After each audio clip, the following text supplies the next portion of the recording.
दोस्तों स्वागत करती हूँ। घूंघट लोग गायक में चल रही हूँ। एक जीवतिया सोहर सुनाने कैसा लगेगा कमेंट में बताना। लाइक शेयर सब्सक्राइब जरूर करिएगा। जय श्री राम। अरियार बरियार के गले से लगाइले अरज सुनाइले अरज सुनाइले हो।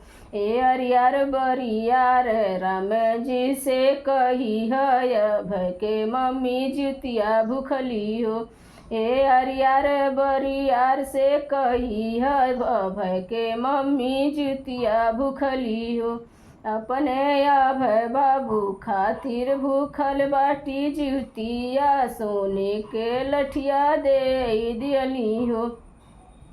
अपने अभय बाबू खातिर भूखल बाटी जुतिया न हो। सोने के लठिया दिहली चांदी लागल मुठिया चांदी लागल मुठिया न हो। बाबू मारी के अइया दुश्मनवा माराई के जानी अइया न हो। बाबू मारी के अइया दुश्मनवा माराई के जानी अइया न हो। अरे तिती जीती अइया कठिन लड़ैया हारी के जानी अइया न हो।